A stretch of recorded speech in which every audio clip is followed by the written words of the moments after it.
Saudara-saudariku terkasih, kita berjumpa dalam program Katekese Online Paroki Belinyu melalui pendalaman bacaan Injil Harian. Selamat mengikuti.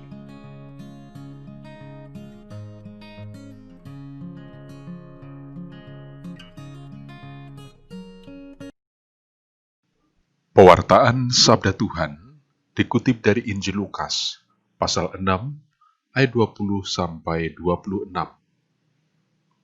Lalu Yesus memandang murid-muridnya dan berkata, "Berbahagialah, hai kamu yang miskin, karena kamulah yang empunya kerajaan Allah. Berbahagialah, hai kamu yang sekarang ini lapar, karena kamu akan dipuaskan. Berbahagialah, hai kamu yang sekarang ini menangis, karena kamu akan tertawa. Berbahagialah kamu, jika karena Anak Manusia orang membenci kamu, dan jika mereka mengucilkan kamu, dan mencela kamu, serta menolak namamu sebagai sesuatu yang jahat. Bersukacitalah pada waktu itu dan bergembiralah, sebab sesungguhnya upahmu besar di surga. Karena secara demikian juga nenek moyang mereka telah memperlakukan para nabi.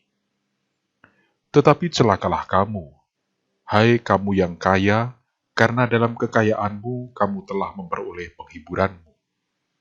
Celakalah kamu yang sekarang ini kenyang, karena kamu akan lapar. Celakalah kamu yang sekarang ini tertawa, karena kamu akan berduka cita dan menangis. Celakalah kamu jika semua orang memuji kamu, karena secara demikian juga nenek moyang mereka telah memperlakukan nabi-nabi palsu. Demikianlah sabda Tuhan.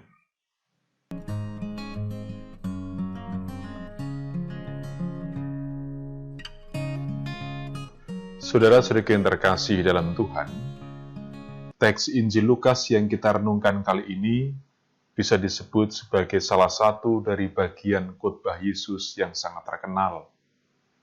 Kita sering menyebutnya sebagai khotbah di bukit atau khotbah sabda bahagia. Teks yang mirip kita bisa temukan dalam Matius pasal 6 ayat 20-26.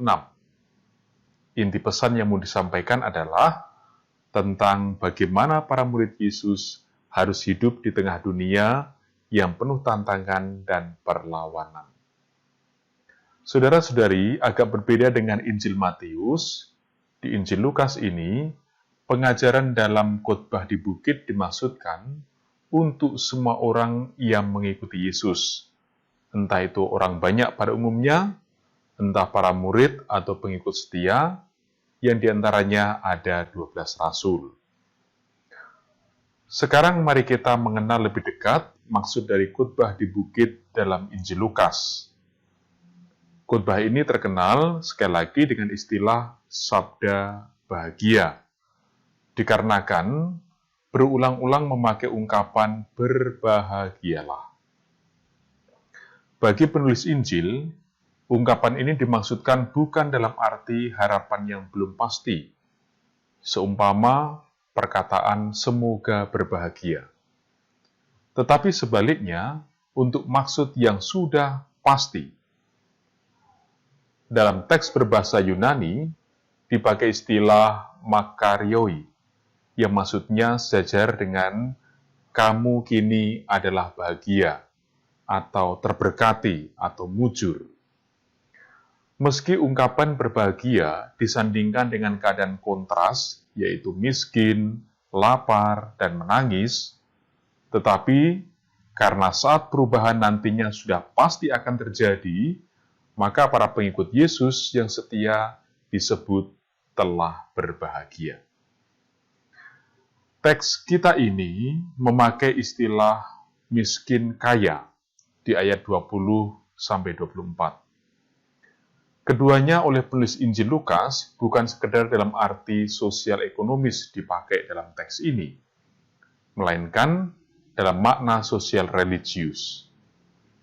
Istilah-istilah ini mau menampilkan model orang benar yang percaya, yaitu orang yang mengakui dirinya bergantung sepenuhnya pada Allah, dan yang karena sikap itu Allah berkenan.